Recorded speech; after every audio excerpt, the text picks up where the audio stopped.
Good morning students. कैसे हैं आप लोग? मैं उम्मीद करता हूं कि आप अच्छी हेल्थ में होंगे, घर पर ही होंगे, सुरक्षित होंगे। Welcome to this live lecture of secretarial practice. हम लोग चैप्टर नंबर 1 कर रहे हैं। आराम से ही कर रहे हैं, इन द सेंस कि इतनी भागदौड़ करने की ज़रूरत क्या है। आप सोचेंगे कि सर आप कब से लेक्चर ले रहे हो, अभी तक फर्स्ट चैप्टर ही चला रहे हो। पहली बात तो ये बता दूं कि ये फर्स्ट चैप्टर जो है ये काफ़ी लेंदी है, इन द सेंस कि इसमें 2 चैप्टर हैं। एक है सेक्रेटरी और दूसरा है टाइप्स ऑफ सेक्रेटरी। 2 चैप्टर को मिला के एक चैप्टर बनाया है, इसलिए इसमें थोड़ा सा वक्त लग रहा है, नंबर 1। और नंबर 2 सेकेंड थिंग वो ये कि कॉलेज के एडमिशन्स के ऊपर स्टे ऑर्डर आ गया है। फर्स्ट लिस्ट के बाद सेकंड लिस्ट निकल ही नहीं रही है। कब एडमिशन्स होंगे, कब कॉलेज स्टार्ट होगी, भरोसा ही नहीं है। तो पोर्शन भगाने और जल्दबाजी में कंप्लीट करने का कोई मतलब नहीं बनता। There is no sense in running with the portion. क्यों? क्योंकि कॉलेज खुलने से पहले अगर मैं बहुत आगे पहुंच जाता हूं तो आप पीछे के चैप्टर्स भूल जाएंगे। इसलिए आराम आराम से चल रहे हैं, कोई बहुत जल्दबाजी नहीं है। अब फर्स्ट चैप्टर सेक्रेटरी का हम लोग जो है, अभी तक हमने इसमें इंट्रोडक्शन डिस्कस किया, origin of the term secretary discuss किया। Origin of the term secretary के बाद में meaning and definition of secretary हमने डिस्कस किया। Meaning and definition of secretary के बाद में भी discussed about the types of secretary, जो कि हमने लास्ट लेक्चर में खत्म कर दिया। टाइप्स ऑफ सेक्रेटरी आपको याद करा दूं, 2 कैटेगरीज में है। पर्सनल सेक्रेटरी जो बिजी इंडिविजुअल के लिए काम करता है, and the second is institutional secretary. Institutional secretary में मैंने आपको 4 टाइप के सेक्रेटरी करवाए। Secretary of non profit association, secretary of cooperative society, secretary of joint stock company and secretary of government department. यहां तक हमने कंप्लीट किया है। अब इससे आगे देखो, आपको next topic, secretary of government department के बाद आपको नेक्स्ट टॉपिक मिलेगा फंक्शंस ऑफ ए सेक्रेटरी, जो कि पेज नंबर 7 पर है। तो आप अपनी पेज नंबर 7 बुक ओपन कर ले कि एक सेक्रेटरी को कोई भी अगर काम पर रखता है, चाहे वो पर्सनल सेक्रेटरी हो, चाहे इंस्टीट्यूशनल सेक्रेटरी, आपको क्या लगता है उसको गरबा खेलने के लिए अपॉइंट किया जाता है? नहीं सर, सेक्रेटरी को अपॉइंट किया जाता है कुछ फंक्शंस एंड ड्यूटीज परफॉर्म करने के लिए। तो एक साधारण तौर पर देखा जाए तो सेक्रेटरी के क्या फंक्शंस या क्या ड्यूटीज हो सकती है। एक सेक्रेटरी के फंक्शंस या ड्यूटीज मैंने यहां पर लिस्ट करके रखे हैं, उन्हीं के ऊपर पहले चर्चा करते हैं, फिर उसके बाद में एक टॉपिक और बचा है, that is qualities of A secretary. कर पाए तो करेंगे उसका डिस्कशन, नहीं तो देखेंगे नेक्स्ट लेक्चर में। सबसे पहला फंक्शन जो कि एक सेक्रेटरी को परफॉर्म करना पड़ता है, दैट इज कॉरेस्पॉन्डेंस। कॉरेस्पॉन्डेंस का मतलब होता है पत्र व्यवहार। कॉरेस्पॉन्डेंस का मतलब होता है हैंडलिंग लेटर्स। बराबर है, लेटर से हैंडल करना, पत्र व्यवहार को संभालना। अब इस हैंडलिंग कॉरेस्पॉन्डेंस में या हैंडलिंग लेटर्स में आने वाले लेटर्स को रिसीव करना, that is inward mail. Inward mail का मतलब है आने वाले लेटर्स को हैंडल करना, और इनवर्ड मेल आने के बाद उनका जवाब भी देना पड़ेगा। जवाब देने का मतलब है कि भेजे जाने वाले letters, that is outward mail. बराबर है, आउटवर्ड मेल। तो आने वाले लेटर्स, जाने वाले लेटर्स, रिप्लाई टू लेटर्स, बराबर है, क्वेरीज होती है, इंक्वायरीज होती है। इंक्वायरीज और इंक्वायरीज का आपको रिप्लाई देना पड़ता है। So that is handling inward mail as well as outward mail. इन लेटर्स को तैयार करना, लेटर्स को ड्राफ्ट करना, और ये सिर्फ लेटर्स ही नहीं होते हैं, ये कोटेशंस भी हो सकते हैं, ये रिप्लाई टू कंप्लेंट लेटर्स भी हो सकते हैं। तो ये पूरा पत्र व्यवहार कौन हैंडल करेगा? It will be handled by the secretary. Number 2 आता है ऑफिस मैनेजमेंट। एक सेक्रेटरी जिसके लिए भी काम करता है, उसके ऑफिस के कामकाज को संभालने की जिम्मेदारी, यानी कि to manage daily office routine, रोज के ऑफिस का जो रोजमर्रा का कामकाज है, उस रोजमर्रा के कामकाज को हैंडल करना या मैनेज करना, ये आता है ऑफिस मैनेजमेंट में। इस रोजमर्रा के कामकाज में स्टाफ जो ऑफिस का है, उस स्टाफ को गाइड करना, उस स्टाफ को सुपरवाइज करना, उस स्टाफ को कंट्रोल करना। स्टाफ के पास से जो काम दिया गया है वो काम करवा के लेना, that is office management. Allotment of duties, staff को उनकी ड्यूटीज बताना कि कौन से स्टाफ के पास से क्या काम करवा के लेना है, अकॉर्डिंगली उस काम को करवाने के लिए उस स्टाफ को गाइड करना, उस स्टाफ को सुपरवाइज और कंट्रोल करना, दैट इज द ड्यूटी और the function of secretary. Secretary का function number 3, that is reception function. अब रिसेप्शन फंक्शन मतलब मैं किसी शादी के रिसेप्शन की बात नहीं कर रहा हूं। रिसेप्शन फंक्शन में सेक्रेटरी जो है, he has to receive or attend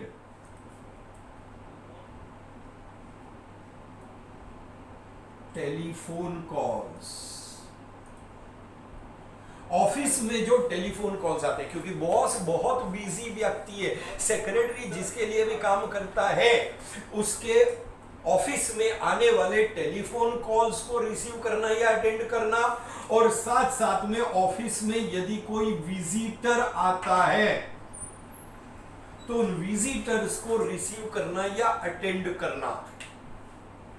ठीक है, इसके साथ साथ उनके जो भी प्रॉब्लम्स होंगे, उनके जो भी कंप्लेंट्स होंगे, उनको अटेंड करना। सो रिसेप्शन फंक्शन में ऑफिस में आने वाले कॉल्स और ऑफिस में आने वाले विजिटर्स को रिसीव करना, उन्हें अटेंड करना, उनकी देखभाल करना, बिठाना, चाय पानी पिलाना। अब चाय पानी पिलाना मतलब ऐसा नहीं कि सेक्रेटरी खुद अपने हाथ से पानी पिलाएगा, बट उनको बिठा करके वो प्यून से कह सकता है कि भाई इनके लिए चाय बना दो या इनके लिए चाय ले आओ, इन्हें पानी पिला दो। So that is attending or receiving telephone calls and visitors. Telephone calls जब आते हैं और वो देखता है कि बॉस मीटिंग में बिजी है, तो वो फोन करने वाले से कहता है कि ठीक है, आप फिलहाल बॉस बिजी हैं, वो किसी मीटिंग में हैं, जब वो फ्री हो जाएंगे तब मैं आपसे उनकी बात करवाता हूँ। इस तरह से फोन कॉल्स वगैरह रिसीव करके बॉस के काम को आसान बनाया जा सकता है। That is reception function. Secretary का अगला फंक्शन जो है, दैट इज फाइनेंशियल फंक्शन। इस फाइनेंशियल फंक्शन में सेक्रेटरी को क्या करना है? He has to manage finance. जिसके लिए भी काम करता है उसके फाइनेंस को मैनेज करना। फाइनेंस को मैनेज करने में क्या आता है? Sir, रेसिप्ट्स and payments. रिसिप्ट्स मतलब आने वाला पैसा, पेमेंट्स मतलब जाने वाला पैसा। कौन हैंडल करेगा? सेक्रेटरी हैंडल करेगा। रिसिप्ट्स एंड पेमेंट्स के अलावा बैंक अकाउंट्स भी तो मैनेज करना पड़ेगा। बैंक अकाउंट में पैसे जमा कराने हैं, चेक डिपॉजिट करना है, पैसे विड्रॉ करने हैं, चेक बना करके इशू करना है, पैसा ट्रांसफर करना है, वो बैंक अकाउंट जो है that is manage by the secretary. अच्छा, बैंक अकाउंट के अलावा और फाइनेंशियल फंक्शन में क्या आएगा सर? फाइनेंशियल फंक्शन के अंदर आएगा बुक्स ऑफ अकाउंट्स, क्योंकि पैसे का हिसाब किताब भी तो रखना पड़ेगा। उसके लिए बुक्स ऑफ अकाउंट्स में जर्नल है, लेजर है, कैश बुक है, ये सारा सब कुछ रिकॉर्ड्स मेंटेन करने होंगे, वाउचर्स बनाने होंगे। ये सारा जो है that is the financial function of secretary. Next आता है अरेंजिंग मीटिंग्स। अब सेक्रेटरी जिसके लिए भी काम करता है, चाहे वो पर्सनल सेक्रेटरी हो चाहे इंस्टीट्यूशनल सेक्रेटरी हो, मीटिंग्स अरेंज करना that is the function of secretary. इस मीटिंग्स के अरेंजमेंट में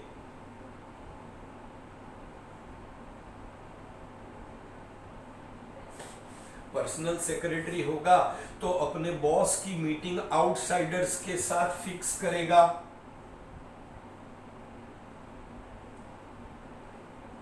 विथ आउटसाइडर्स अपॉइंटमेंट ले करके या अपॉइंटमेंट दे करके मीटिंग को फिक्स किया जाएगा बॉस के साथ। और अगर इंस्टीट्यूशनल सेक्रेटरी है, किसी संस्था के लिए काम करता है, तो उस संस्था की जो वार्षिक मीटिंग होती है उसको हम एनुअल जनरल मीटिंग कहते हैं। एनुअल जनरल मीटिंग के अलावा एक्स्ट्रा ऑर्डिनरी जनरल मीटिंग भी रखी जाती है। स्पेशल सर्कमस्टांसेस में एक्स्ट्रा ऑर्डिनरी जनरल मीटिंग रखी जाती है, वो भी रखना सेक्रेटरी की जिम्मेदारी है। अब इन मीटिंग्स के अरेंजमेंट से संबंधित क्या जिम्मेदारी होती है? वेल, मीटिंग कहां रखी जाएगी वो जगह का अरेंजमेंट करना होगा, दैट इज वेन्यू। वेन्यू किसे कहते हैं? जगह जहां पे मीटिंग होगी। वेन्यू के साथ साथ में सीटिंग अरेंजमेंट,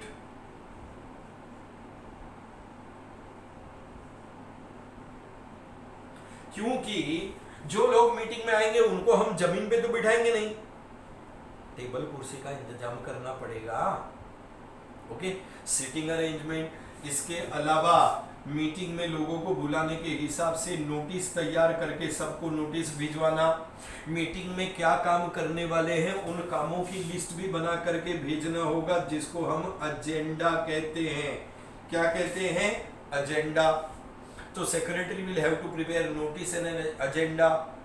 अच्छा, मीटिंग में जो कुछ भी कामकाज होता है उसको वो नोट डाउन किया जाता है, रिकॉर्ड रखना पड़ता है मीटिंग का, जिसको हम मिनट्स कहते हैं। क्या कहते हैं? मिनट्स।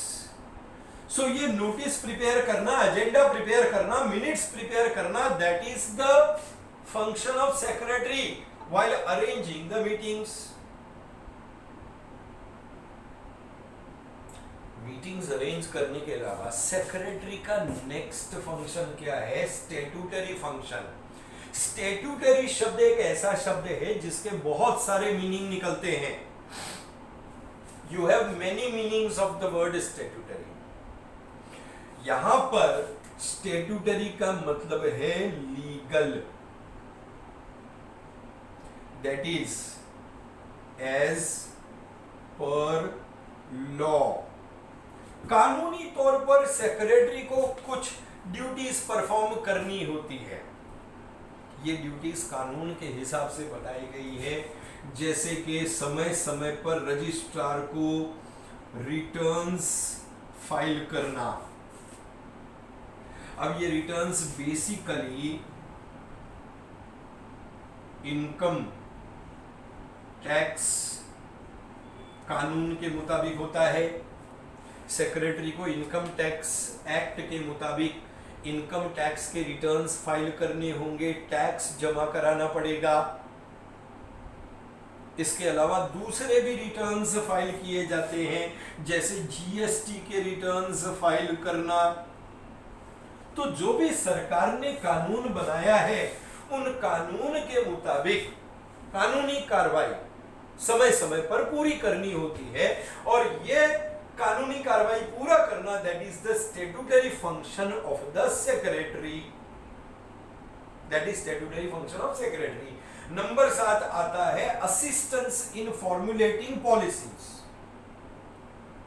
आज सेक्रेटरी चीफ एग्जीक्यूटिव है, ऑफिस के हर एक बात की उसको जानकारी होती है, और इसीलिए सेक्रेटरी असिस्टेंस देता है पॉलिसी बनाने में। असिस्टेंस का मतलब होता है हेल्प करना, मदद करना।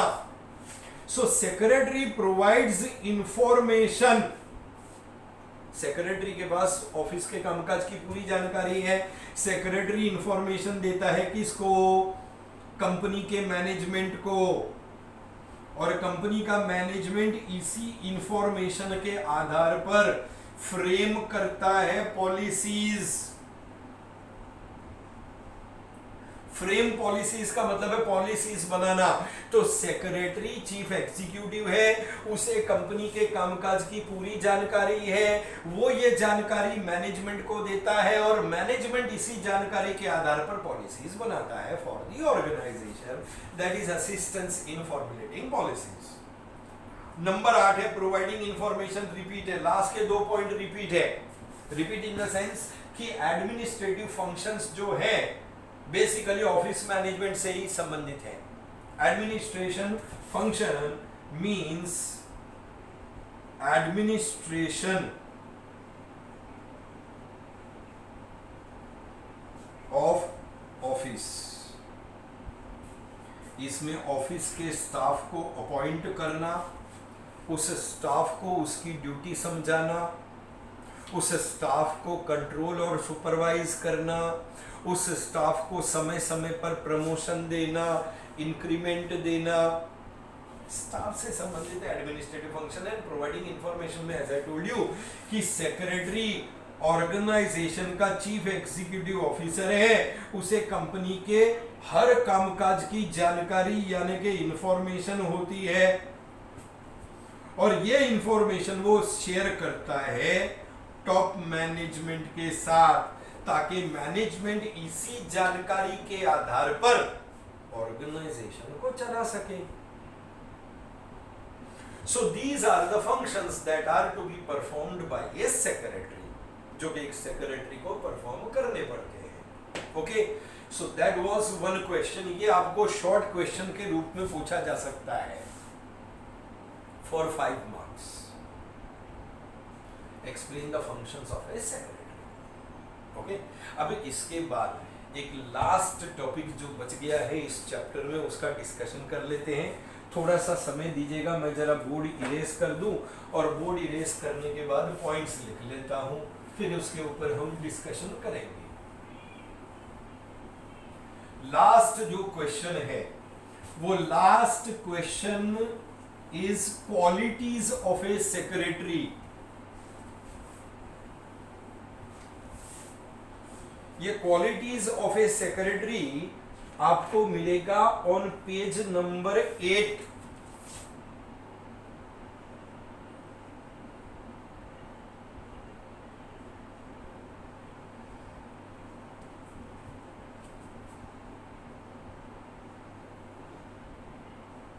क्वालिटीज ऑफ ए सेक्रेटरी कौन से नंबर पे? Page number 8। This also can be asked as a short note, या it can be asked as a short answer। ऐसे बुक के अंदर तो 13 पॉइंट्स दिए, 13 पॉइंट्स की आवश्यकता नहीं है, हम लोग 8 पॉइंट डिस्कस कर लेंगे, that is more than sufficient, या एट द मोस्ट 10 पॉइंट, उससे ज्यादा की आवश्यकता नहीं है। देखो, एक कामयाब सेक्रेटरी बनने के लिए सिर्फ क्वालिफिकेशन यानी कि पढ़ाई लिखाई से काम नहीं चलता। मतलब आप ऐसा मत सोचना कि कोई हाईली क्वालिफाइड है जिसके पास बहुत बड़ी बड़ी डिग्रियां हैं वो बहुत कामयाब होगा, नहीं। बहुत सारे ऐसे लोग हैं जो हाईली क्वालिफाइड होने के बावजूद भी जीवन में कामयाब नहीं हो पाते। क्यों? क्योंकि लाइफ में सक्सेसफुल होने के लिए क्वालिफिकेशन के साथ साथ कुछ क्वालिटीज का होना भी आवश्यक है। क्वालिटीज का मतलब होता है अच्छाइयां, यानी कि सिर्फ पढ़ाई लिखाई या क्वालिफिकेशन के बलबूते पर कोई व्यक्ति कामयाब नहीं हो सकता। बट माइंड वेल, आप मेरे शब्दों का गलत मतलब नहीं निकालेंगे, ये नहीं सोचेंगे कि इसका मतलब है कि पढ़ाई की आवश्यकता नहीं है। नहीं, क्वालिफिकेशन भी जरूरी है, लेकिन क्वालिफिकेशन के साथ साथ क्वालिटीज भी जरूरी है। एक कामयाब सेक्रेटरी बनने के लिए जो क्वालिटीज चाहिए उनको हम दो हिस्सों में डिवाइड कर सकते हैं। इनमें से कुछ क्वालिटीज दिमाग की होती है और कुछ क्वालिटीज दिल की होती है। We can broadly classify them into two categories.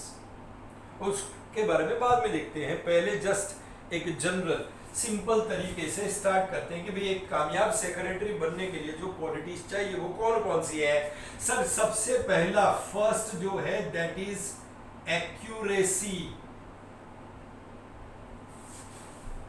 Accuracy का क्वालिटी है कि एक सेक्रेटरी को अपने कामकाज में एक्यूरेट होना होता है।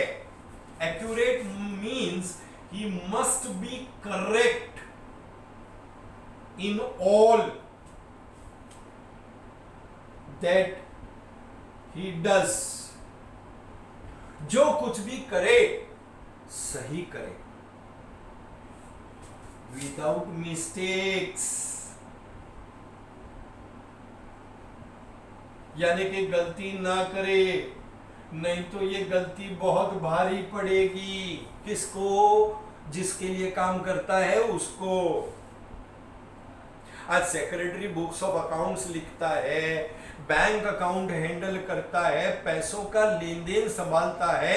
इन सभी कामों में एक्यूरेट होना या करेक्ट होना बहुत जरूरी है, क्योंकि गलती करेगा तो भारी परिणाम हो सकते हैं या नुकसान हो सकता है। That is the quality of accuracy, first quality.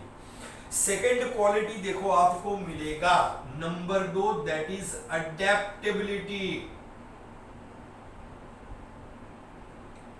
एक सेक्रेटरी को अडेप्टेबल होना बेहद जरूरी है। अडेप्टेबिलिटी का मतलब होता है हालात के अनुसार अपने आप को एडजस्ट करना। That is to adjust according to situations. क्योंकि हालात या सिचुएशन हमेशा एक जैसे नहीं होते हैं। हालात या सिचुएशन हमेशा बदलते हैं, क्योंकि गवर्नमेंट की पॉलिसी में चेंज आता है, टॉप लेवल मैनेजमेंट की पॉलिसीज में चेंज आता है। जाहिर बात है, जब हालात बदलेंगे तो आपको सिचुएशन के अनुसार अपने आप को ढालना है, अपने आप को एडजस्ट करना है, एंड दैट इज अडेप्टेबिलिटी। क्योंकि अगर आप हालात के मुताबिक एडजस्ट करोगे तो ही आप सरवाइव कर पाओगे। जो लोग हालात के मुताबिक अपने आप को एडजस्ट नहीं कर पाते हैं वो लोग कभी भी कामयाब नहीं होते हैं। So that is adaptability, adjust according to situation. Second quality. Third quality देखो आपको मिलेगा, and that is cooperativeness.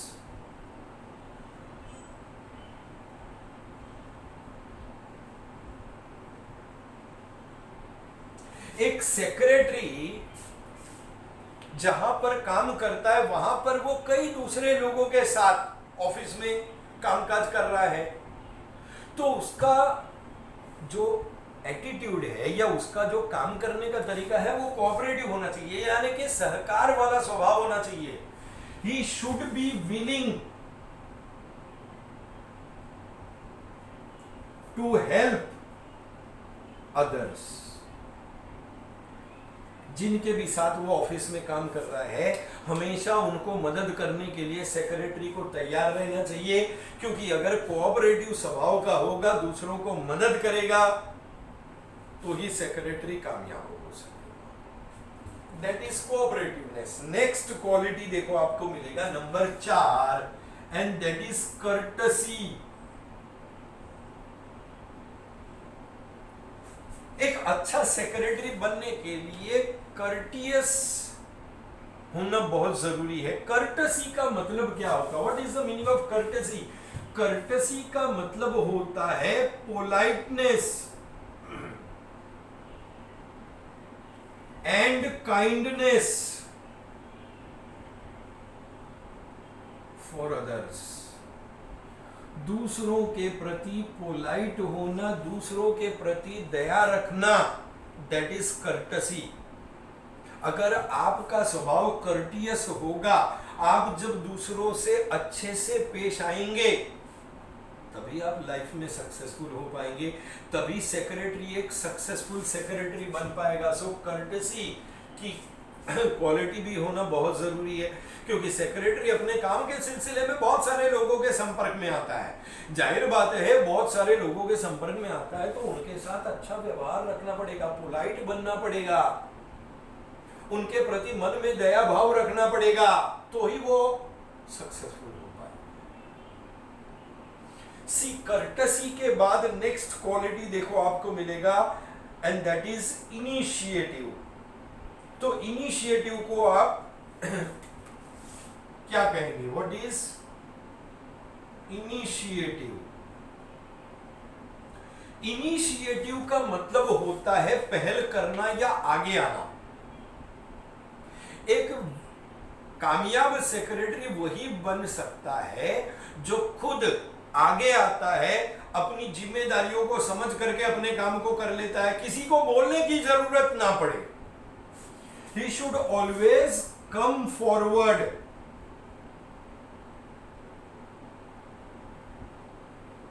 He should always be ready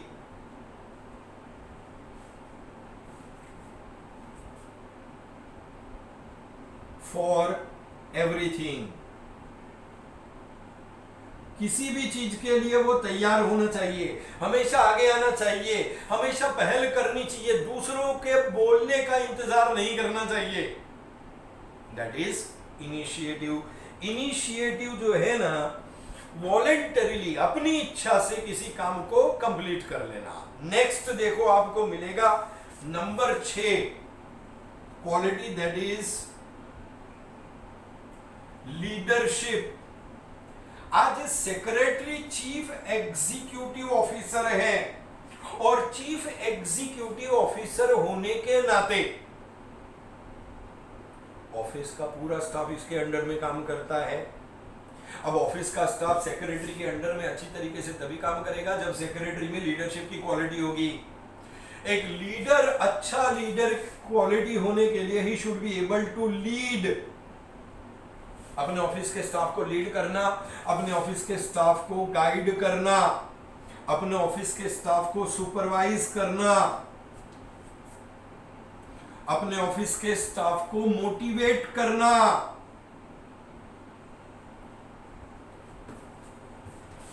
ये सब सेक्रेटरी में क्वालिटीज होनी चाहिए, क्योंकि ये लीडरशिप की क्वालिटी होगी तो ही सक्सेसफुल तरीके से सेक्रेटरी अपने ऑफिस के स्टाफ को हैंडल कर पाएगा। लीडरशिप 6 के बाद में देखो नंबर 7 लॉयल्टी।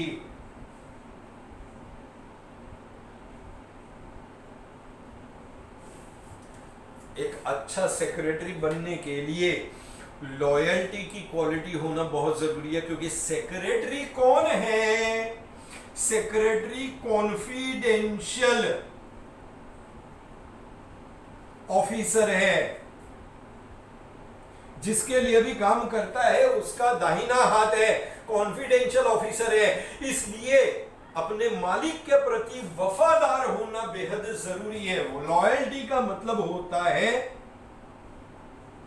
फेथफुलनेस, अपने मालिक के प्रति वफादार होना। उसके पास अपने मालिक की सारी खुफिया जानकारी है, कॉन्फिडेंशियल इंफॉर्मेशन है। उस कॉन्फिडेंशियल इंफॉर्मेशन को वो लीक नहीं करेगा, दूसरों के साथ शेयर नहीं करेगा, अपने मालिक के प्रति वफादार रहेगा, वफादारी से और ईमानदारी से काम करेगा। That is loyalty. लॉयल्टी के बाद देखो आपको पॉइंट नंबर 8 मिलेगा, ऑर्डरलीनेस।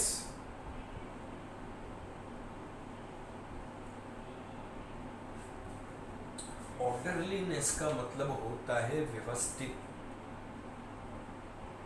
हर काम को सही ढंग से करना या सही तरीके से व्यवस्था को बनाए रखना। Means to do things in proper order. So orderliness का मतलब होता है अपने काम को सिस्टमैटिक मैनर में करना, systematic manner for all you do. आप जो कुछ भी करें सिस्टमैटिक तरीके से करें, दैट इज ऑर्डरलीनेस। व्यवस्था को बनाए रखें, हर चीज व्यवस्थित होनी चाहिए, हर चीज के लिए एक जगह हो और वो चीज अपनी जगह पर हो। हर व्यक्ति के लिए ऑफिस में एक जगह हो और वो व्यक्ति अपनी जगह पर हो। सिस्टमैटिक मैनर से काम चलेगा, कोई डिफिकल्टी नहीं होगी, कोई काम में रुकावट नहीं होगी, काम एकदम स्मूथली चलेगा, एंड दैट इज ऑर्डरलीनेस। इसके बाद पॉइंट नंबर 9,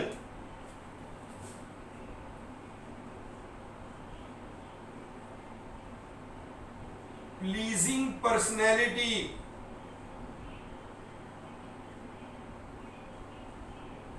प्लीजिंग पर्सनैलिटी, एक कामयाब सेक्रेटरी बनने के लिए अच्छा व्यक्तित्व, पर्सनैलिटी किसे कहते हैं? व्यक्तित्व को कहते हैं। प्लीजिंग यानी कि लोगों का दिल जीत ले, बिकॉज सेक्रेटरी अपने कामकाज के सिलसिले में कई लोगों के साथ इंटरैक्ट करता है। So there is interaction with various people. जाहिर बात है जब सेक्रेटरी दूसरों को मिले, अगर पर्सनैलिटी अच्छी होगी तो वो उनका दिल जीत लेगा, उनके ऊपर एक लॉन्ग लास्टिंग इंप्रेशन छोड़ेगा, and that is pleasing personality. अच्छा व्यक्तित्व हो, मीठी तरीके से लोगों से बात करे, अच्छी भाषा का इस्तेमाल करे, अच्छा कपड़ा पहने, अच्छी लुक्स हो, अपने आप को वेल ड्रेस्ड रखे, ये सब प्लीजिंग पर्सनैलिटी।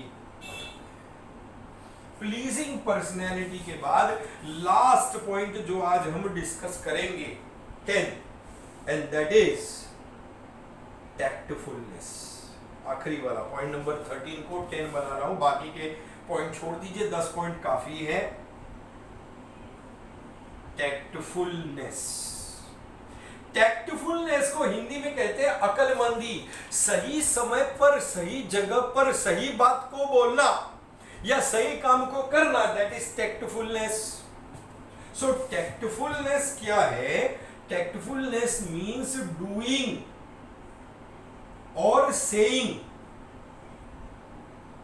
करना या कहना, सही बात या सही, डूइंग और saying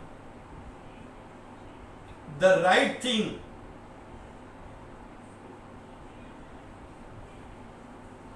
at the right time। सही समय पर सही काम को या सही बात को बोलना, सही काम को करना, that is अक्लमंदी यानी कि टैक्टफुलनेस। सेक्रेटरी का अक्लमंद होना बेहद जरूरी है, क्योंकि अगर वो अक्लमंद नहीं होगा तो वो अपने कामकाज को सही ढंग से नहीं कर पाएगा, इसलिए उसका अक्लमंद होना बेहद जरूरी है।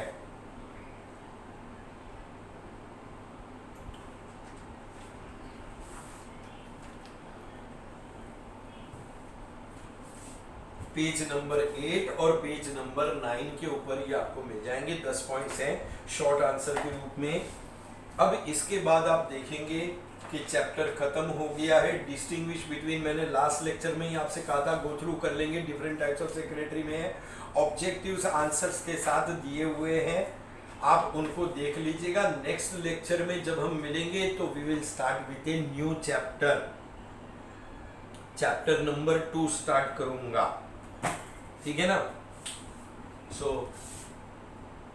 chapter number 1 is finished. Next lecture we will start with chapter number 2. Miss out मत करेंगे, इंपॉर्टेंट चैप्टर है जॉइंट स्टॉक कंपनी के बारे में, क्योंकि ये जॉइंट स्टॉक कंपनी अब आपके साथ चलेगी, क्योंकि इसी जॉइंट स्टॉक कंपनी का meaning, features, joint stock company के टाइप्स और जॉइंट स्टॉक कंपनी का इवोल्यूशन इस जॉइंट स्टॉक कंपनी का अकाउंट्स में भी आएगा आपको. सो आप नेक्स्ट लेक्चर किसी भी हालत में मिस आउट नहीं करेंगे. तब तक के लिए अपना ख्याल रखेंगे, घर पर रहेंगे, एकदम आवश्यक हो तो ही निकले, वरना घर पर रहें. Thank you very much. Good bye.